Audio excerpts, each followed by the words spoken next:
आज हम ऐसी कंपनी के बारे में बात करने वाले हैं जिसका मार्केट के 75,000 करोड़ से भी ज़्यादा का है। जी हाँ, आज हम बात करने वाले हैं कल्याण ज्वेलर्स की, जो कि एक जाना पहचाना नाम है। आज हम जानेंगे कि कैसे एक छोटी सी दुकान से इतना बड़ा ब्रांड बन गया कल्याण ज्वेलर्स, जिनके 250 से ज़्यादा शोरूम इंडिया में मौजूद हैं। इसकी शुरुआत एक छोटी सी दुकान से हुई थी। इसकी शुरुआत करने वाले थे टी.एस. कल्याण रमन, जो कि इसके फाउंडर हैं।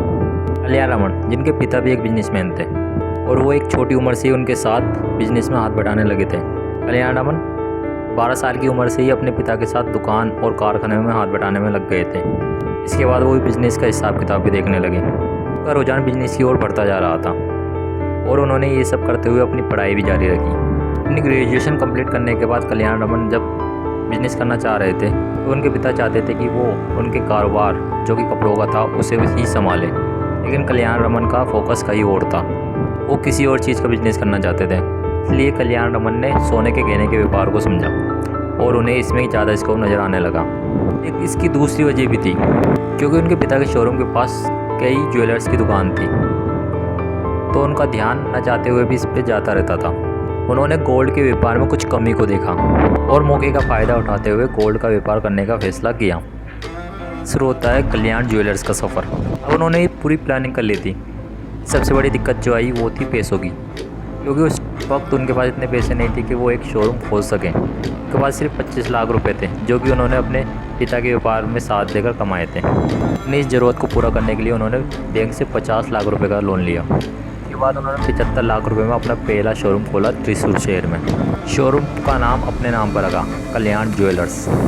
ये एक बड़ा शोरूम था और इसमें ग्राहकों को एक बेहतरीन अनुभव महसूस हुआ और यहीं से शुरुआत हुई कल्याण रमन के कल्याण ज्वेलर्स बिजनेस की। जब इनका कारोबार अच्छा चलने लगा था तो कल्याण ज्वेलर्स के गहने खरीदने में इंटरेस्टेड थे।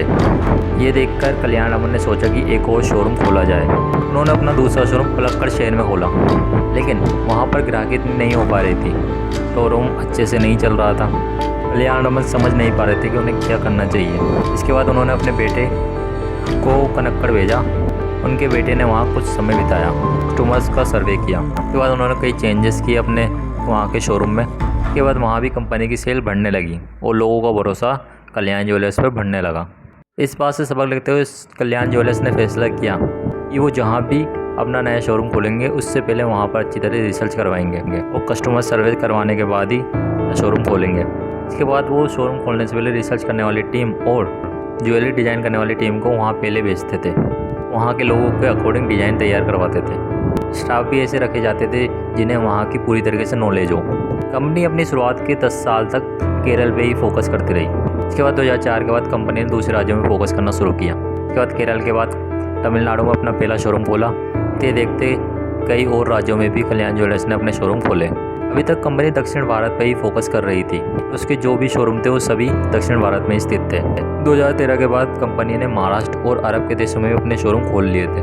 कंपनी ने 2012 में अमिताभ बच्चन को अपना ब्रांड एम्बेसडर बनाया और इसके बाद उन्हें फ़ायदा भी हुआ। इसके बाद इलाकों के तौर पर कई और ब्रांड एम्बेसडर बनाए गए। इस तरह कल्याण ज्वेलर्स इतनी बड़ी कंपनी बन गई।